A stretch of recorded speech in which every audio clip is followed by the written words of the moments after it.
ಈ ಥರ ಪಾಸ್ತಾನ ನೀವು ಮನೇಲಿ ಮಾಡಿಬಿಟ್ಟೆ ರೆಸ್ಟೋರೆಂಟಲ್ಲಿ ಅಥವಾ ಹೊರಗಡೆ ಹೋಗಿ ನೀವು ಪಾಸ್ತಾ ತಿಂತಿದ್ರಿ ಅಂದರೆ ಅದನ್ನೆಲ್ಲ ಮರೆತು ಬಿಡ್ತೀರಾ. ಯಾಕಂದರೆ ಅಷ್ಟು ಟೇಸ್ಟಿಯಾಗಿ ಸೂಪರಾಗಿ ಮನೆಯಲ್ಲೇ ಮಾಡ್ಬೋದು.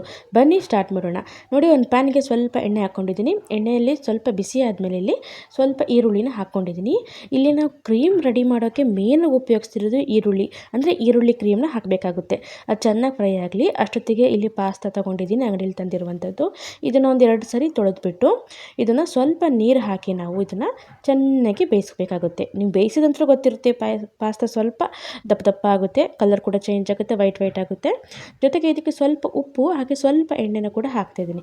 ಎಣ್ಣೆ ಹಾಕೊಂಡ್ರೆ ಪಾಸ್ತಾ ಒಂದಕ್ಕೊಂದು ಅಂಟ್ಕೋಬಾರ್ದು ಅಂತ. ಅಷ್ಟೊತ್ತಿಗೆ ಇಲ್ಲಿ ಈರುಳ್ಳಿ ನಾವು ಫ್ರೈ ಮಾಡಿದ್ವಲ್ಲ, ಅದನ್ನು ಕೂಡ ತುಂಬ ತಣ್ಣಗಾಗಿದೆ. ಈಗ ಅದನ್ನು ಒಂದು ಮಿಕ್ಸಿ ಜಾರಲ್ಲಿ ಹಾಕಿ ಅದಕ್ಕೆ ಜೊತೆಗೆ ನಾವಿಲ್ಲಿ ಏನು ಹಾಕ್ತಿದ್ದೀವಿ ಅಂದರೆ ಹಾಲು ಮತ್ತು ಹಾಲಿನ ಕೆನೆ.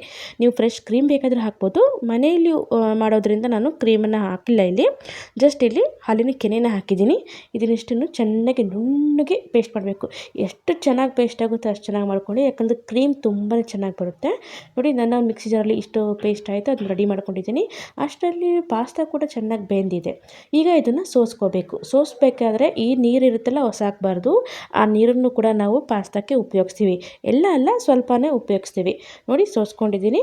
ನಂತರ ನಾವು ಈರುಳ್ಳಿ ಫ್ರೈ ಮಾಡಿದ್ವಲ್ಲ, ಅದೇ ಒಂದು ಪಾತ್ರೆಗೆ 1 ಚಮಚದಷ್ಟು ಎಣ್ಣೆ, ಸಣ್ಣದಾಗಿ ಕಟ್ ಮಾಡಿರುವಂಥ ಬೆಳ್ಳುಳ್ಳಿನ ಹಾಕಿ, ಬೆಳ್ಳುಳ್ಳಿ ಸ್ವಲ್ಪ ಜಾಸ್ತಿ ಹಾಕಿದರೆ ತುಂಬ ಚೆನ್ನಾಗಿರುತ್ತೆ, ಹಾಗೂ ಪರಿಮಳ ಕೂಡ ಘಮ ಅಂತಿರುತ್ತೆ. ನೋಡಿ, ಚೆನ್ನಾಗಿ ಫ್ರೈ ಆಗಿದೆ ಬೆಳ್ಳುಳ್ಳಿ. ಈಗ ನಾವು ಈರುಳ್ಳಿ ಪೇಸ್ಟ್ ಮಾಡಿದ್ವಲ್ಲ, ಆ ಪೇಸ್ಟ್ನ ಹಾಕಿಬಿಟ್ಟು ಚೆನ್ನಾಗಿ ಮಿಕ್ಸ್ ಮಾಡಬೇಕೀಗ. ಈಗ ಫ್ರೈ ಏನು ಮಾಡಬೇಕು ಅಂತಿಲ್ಲ, ಯಾಕಂದರೆ ನಾವಿಲ್ಲಿ ಫ್ರೈ ಮಾಡಿರುವ ಈರುಳ್ಳಿ ಕೂಡ ಹಾಕಿದ್ದೀವಲ್ವ, ಅದರಿಂದ ನೋಡಿ ಎಲ್ಲ ಒಂದು ಈರುಳ್ಳಿ ಪೇಸ್ಟ್ನ ಹಾಕಾದ್ಮೇಲೆ ಮತ್ತೆ ಚೆನ್ನಾಗಿ ಮಿಕ್ಸ್ ಮಾಡ್ಕೊಳ್ಳಿ. ನಾನು ಉಪ್ಪು ಕೊನೆಯಲ್ಲಿ ಹಾಕಿದ್ದೀನಿ, ಮಧ್ಯದಲ್ಲಿ ಎಲ್ಲೂ ಉಪ್ಪು ಹಾಕಿಲ್ಲ. ಈಗ ನೋಡಿ, ಎಣ್ಣೆಯಲ್ಲಿ ಚೆನ್ನಾಗಿ ಪೇಸ್ಟ್ ಮಿಕ್ಸ್ ಆದಮೇಲೆ ನಾವಿಲ್ಲಿ ಪಾಸ್ತಾ ಬೇಯಿಸಿದ್ವಲ್ಲ, ಆ ಪಾಸ್ತಾನ ಹಾಕ್ತಾಯಿದ್ದೀವಿ.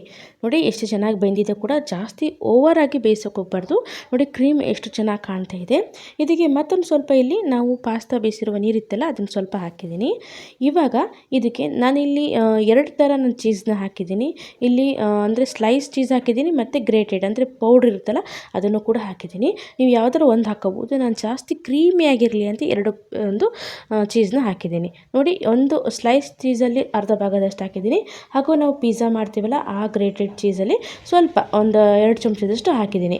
ನಂತರ ಸ್ವಲ್ಪ ಕೊತ್ತಂಬರಿ ಸೊಪ್ಪು ಸಹ ಸಣ್ಣದಾಗಿ ಹೆಚ್ಕೊಂಡು ಹಾಕಿದ್ದೀನಿ. ಮತ್ತು ಇಲ್ಲಿ ನಾವು ಪಿಜ್ಜಾ ಮಾಡುವಂಥ ಪಿಜ್ಜಾ ಆರಿಗ್ಯಾನೋ ಮತ್ತು ಇಲ್ಲಿ ಚಿಲ್ಲಿ ಫ್ಲೆಕ್ಸ್ ಕೂಡ ಹಾಕಿದ್ದೀನಿ. ಇದೆರಡು ತುಂಬ ಚೆನ್ನಾಗಿರುತ್ತೆ ಹಾಕೋದ್ರಿಂದ. ನೀವು ಬೇಡ ಅಂತ ಸ್ಕಿಪ್ ಮಾಡ್ಕೋಬೋದು, ಹಾಕಿ ತುಂಬ ಚೆನ್ನಾಗಿರುತ್ತೆ. ಜಾಸ್ತಿ ಎಲ್ಲ 10 ರೂಪಾಯಿಗೆ ಒಂದು ಪ್ಯಾಕೆಟ್ ಇರುತ್ತೆ, ಅಂಗಡಿಗಳಲ್ಲಿ ಸಿಗುತ್ತೆ. ಅಂದರೆ ಪಿಜ್ಜಾ ಇನ್ನು ಡ್ರೈ ಫ್ರೂಟ್ಸ್ ಎಲ್ಲ ಮಾಡ್ತಾರಲ್ಲ, ಅಂಗಡಿಗಳಲ್ಲಿ ಸಿಗುತ್ತೆ. ಅಂದರೆ ಪಿಜ್ಜಾ ಆರಿಗ್ಯಾನೋ ಅಂತ 10 ರೂಪಾಯಿ ಸಿಗುತ್ತೆ, ಚಿಲ್ಲಿ ಫ್ಲೆಕ್ಸ್ ಕೂಡ 10 ರೂಪಾಯಿ ಸಿಗುತ್ತೆ. ನೀವು ಒಂದು 2 ಪಿಜ್ಜಾ ಆರಾಮಾಗಿ ಮಾಡ್ಬೋದು ಅದರಲ್ಲಿ. ನೋಡಿ, ಅದನ್ನು ಮಿಕ್ಸ್ ಆದಮೇಲೆ ಈಗ ಚೆನ್ನಾಗಿ ಮಿಕ್ಸ್ ಮಾಡ್ಕೊಳ್ಳಿ. ಮೇಲಿಂದ ಸ್ವಲ್ಪ ಇಲ್ಲಿ ಉಪ್ಪನ್ನ ನಾನು ಹಾಕಿದ್ದೀನಿ. ಉಪ್ಪು ಜಾಸ್ತಿ ಹಾಕಬೇಡಿ, ಯಥೇಚ್ಛವಾಗಿ ಉಪ್ಪು ಹಾಕಿಬಿಟ್ರೆ ನಮಗೆ ಪಾಸ್ತಾ ಒಂದು ಮಜಾನೇ ಸಿಗೋದಿಲ್ಲ. ಆದ್ದರಿಂದ ನೋಡಿ, ಎಷ್ಟು ಚೀಸಿಯಾಗಿ ಕ್ರೀಮಿಯಾಗಿ ರೆಡಿಯಾಗಿದೆ ಅಂತ. ಮತ್ತು ನಾವು ಜಾಸ್ತಿ ಕ್ರೀಮಿಯನ್ನು ಯೂಸೇ ಮಾಡಿಲ್ಲ ಇಲ್ಲಿ. ಈ ರೀತಿಯಾಗಿ ನೀವು ಮನೆಯಲ್ಲೇ ಮಾಡಿಬಿಟ್ರೆ ಹೊರಗಡೆ ಹೋಗಿ ತಿನ್ನೋದೇ ಇಲ್ಲ, ವಾರಕ್ಕೊಂದ್ಸರಿಯಾದರೂ ಮಾಡಿ ತಿಂತಾನೆ ಇರ್ತೀರ. ಆದರೆ ಇಲ್ಲಿ ಪಾಸ್ತಾ ನೀವು ಅನ್ಹೆಲ್ದಿ ಅನ್ಬೋದು, ಆದರೆ ಅಪರೂಪಕ್ಕೆ ಮಾಡಿ ತಿನ್ನೋಕ್ಕೆ ಚೆನ್ನಾಗಿರುತ್ತೆ. ನೋಡಿ, ಉಪ್ಪನ್ನು ಕೂಡ ಒಂದು ಚಿಟಿಕೆ ಉಪ್ಪನ್ನು ಹಾಕಿದ್ದೀನಿ ಅಷ್ಟೇ. ಈಗ ಸೂಪರ್ ಟೇಸ್ಟಿಯಾಗಿರುವ ನಮಗೆ ಪಾಸ್ತಾ ರೆಡಿ ಆಯಿತು. ನೀವು ಕೂಡ ಈ ರೀತಿಯಾದ ಚೀಸಿಯಾದ ಒಂದು ಪಾಸ್ತಾನ ಮಾಡ್ಕೊಳ್ತೀನಿ ಅಂತ ಇರಿ ಅಂತ ಹೇಳ್ತಾ, ವಿಡಿಯೋ ನೋಡೋದಕ್ಕೆ ಧನ್ಯವಾದಗಳು. Thank you. ಬಾಯ್.